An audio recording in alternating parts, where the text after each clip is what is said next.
السلام عليكم، ازيكم؟ اخباركم ايه؟ يا رب تكونوا في احسن حال. فيديو النهارده رمضان وسفرة رمضان ما تحلاش من غيره طبعا، وهو المخلل. النهارده بقى هنعمل مع بعض احلى مخلل جزر هتاكلوه على الفطار، سهل وبسيط و10 ايام بس وهتاكلي احلى مخلل. تعالوا بينا نبدا الفيديو ونشوف وصفتنا. اول حاجه هجيب كميه الجزر بتاعتي اللي هستخدمها. عندي 2 كيلو ونص من الجزر، غسلتهم كويس قوي ونضفت القشره كويس قوي.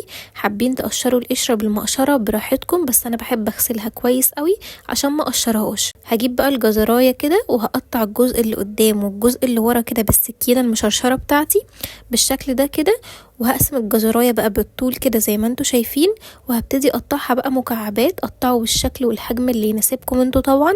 عايزين تقطعوا حلقات، مكعبات، تعملوا صوابع زي ما انتوا عايزين. انا قطعت حبة بالشكل ده وقطعت الباقي صوابع كده، بحبها قوي بالشكل ده. وده بقى بعد ما قطعت كل الكمية بتاعت الجزر. شايفين بقى حلو ازاي؟ والسكينة خلت شكله خطير زي بتاع المحلات بالظبط واحلى.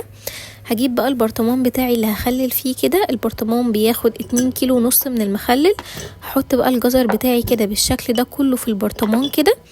وبعد بقى ما حطيت كل كمية الجزر كده في البرطمان بتاعي، شايفين حلو ازاي؟ شكله يفتح النفس من قبل ما يتخلل والله. هحط بقى عليه فنجان ملح، وكمان هضيف معلقتين سكر، وهحط كمان فلفل حامي كده عشان يديله طعم حرش وحلو كده. احط بقى شوية خل كده، يعني اقل من ربع كوباية خل كده بالشكل ده.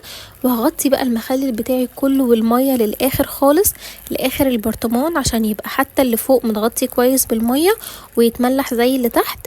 وهجيب بقى كيس بلاستيك كده هطبقه واقفل بيه غطا البرطمان كده، وهجيب بقى الغطا واقفله واحكمه كويس قوي قوي يبقى مقفول حلو. هنقلب بقى البرطمان كده عشان الملح كله ينزل في المية بالشكل ده كده. شايفين بقى الجمال؟ تحفة، احلى برطمان مخلل جزر هتاكلوه. هسيبه بقى 10 ايام، كل كام يوم اقلب البرطمان كده زي ما انا قلبته، عشان اضمن ان الملح ما يبقاش مترسب تحت كده، ويملح كل الجزر بتاعي كويس قوي.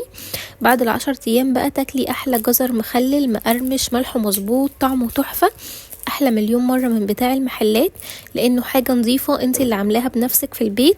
غسله الخضار بتاعك كويس، غسله البرطمان كويس، فدي احسن طريقة بعملها للمخلل بصراحة. المية كمان بحطها مية باردة عادي من الحنفية، مش بحط مية مغلية خالص عشان ما يهريش الجزر بتاعي. انا عايزة الجزر يكون مقرمش لاخر واحدة فيه. جربي تعملي مخلل الجزر بالطريقة دي وهتدعيلي، وبألف هنا وشفا على قلبكم. ولو وصلتي معايا لاخر الفيديو ما تنسيش تعملي لايك واشتراك في القناة، وتدعميني بكومنت حلو. واشوفكم في وصفة جديدة، وكل سنة وانتم طيبين وبألف خير يا رب.